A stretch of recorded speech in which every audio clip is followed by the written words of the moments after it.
So the helmet doesn't look terrible. Like there's a dent here and that made the foam collapse underneath. But what made me like really freak out was when I took my helmet off and realized the MIPS had torn out.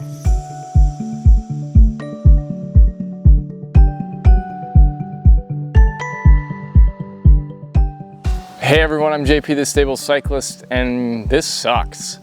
The last time I saw you, I was telling you this. I am, over the next month leading up to that race, gonna be bringing you a 10-part series about my participation, about my build-up, about everything that goes into this race for me this year and why it is so special. That was July 6th, and today is July 30th. And no new episodes have come out. So what the hell happened? Up through July 6th, this is one of the best summers I've ever enjoyed. I've been super present with my family and with my kids. My mental health has been really well controlled. My races on the bike had gone fairly well. My FTP is the second highest it's ever been in my life.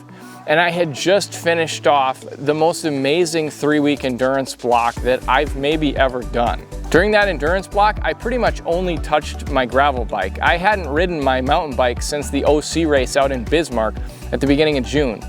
But I had a really important trip coming up, a 3-day trip to the Maah Daah Hey trail with 4 of my closest friends and the film crew for the documentary that we're working on mental health. And so I knew I needed to get my mountain bike tuned up. So on July 6th, I hit share on the first episode of the Maah Daah Hey series, Maah Daah Hey or Bust.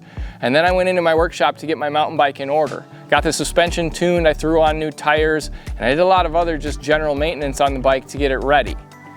But I also knew I hadn't been on my trails in almost a month as well, so I went out on my fat bike for a little trail patrol to check that they were all in order. And they were clean, they were ready to be ridden. So I headed out on the mountain bike to make sure everything was in order of what I had just worked on my mountain bike. Knowing I had already checked the trails out, a few minutes later I was on the longest descent on the property and I opened it up full throttle to make sure everything was working.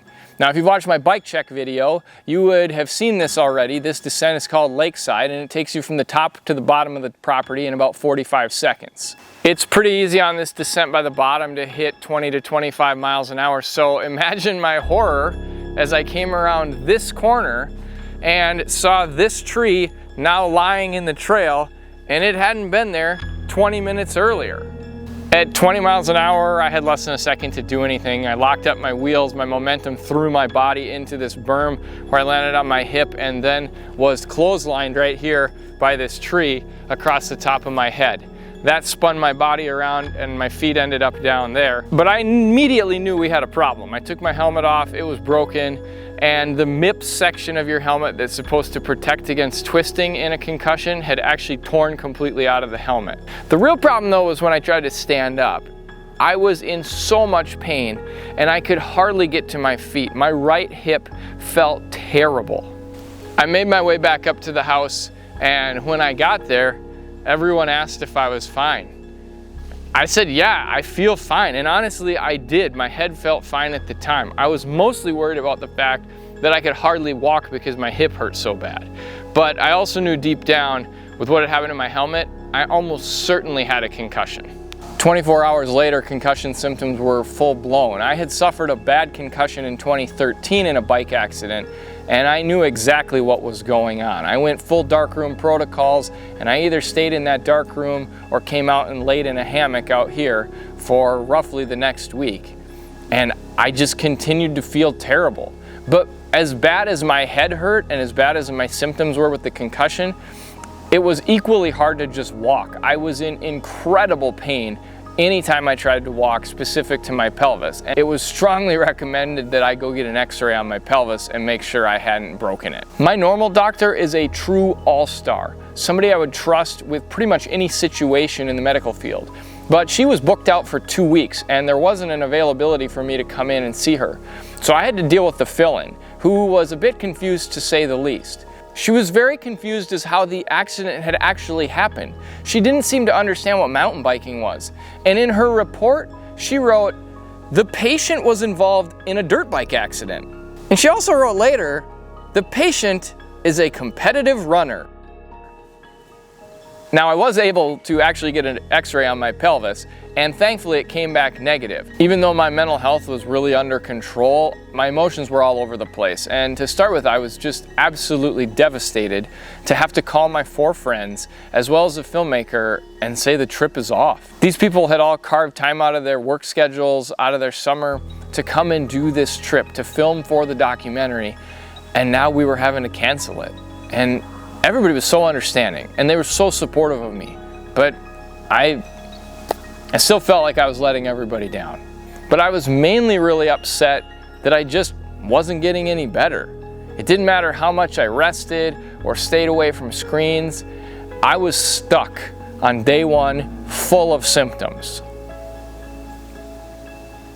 But I remembered in 2013 when I had that horrible road crash and subsequent concussion that eventually I went and saw a concussion specialist. And she had really helped speed up my recovery and my rehabilitation to being back on the bike.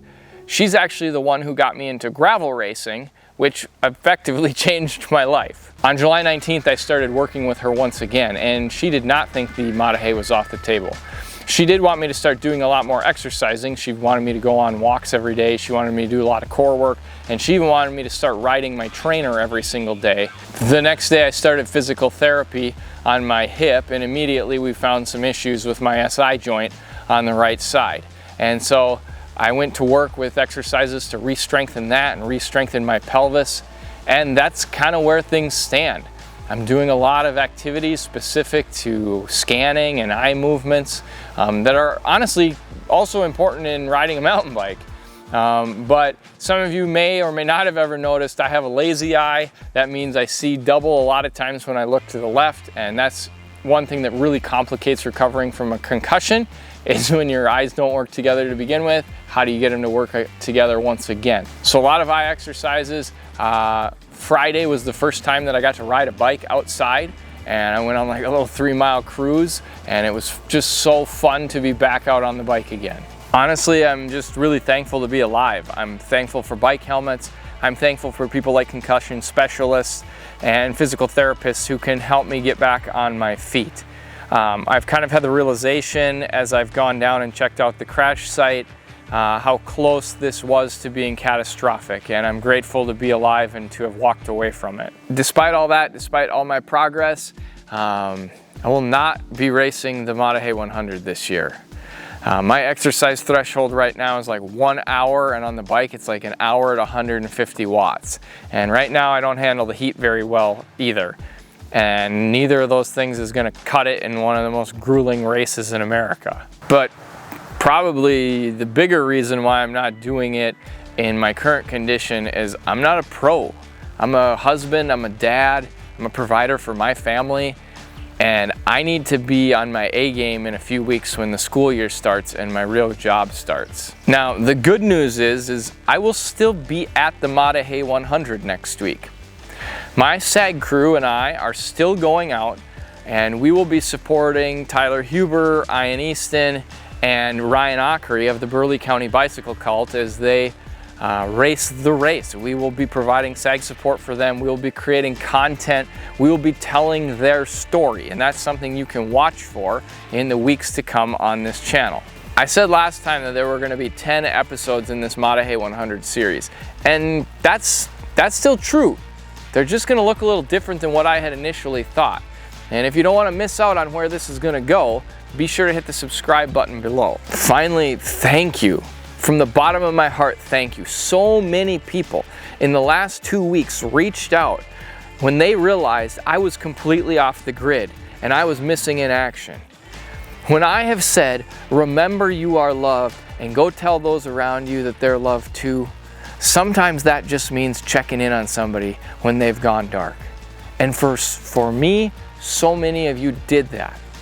And I can't thank you enough. Thanks for hanging out this week. I'm JP the Stable Cyclist. Please do remember that you are loved. We'll see you next time.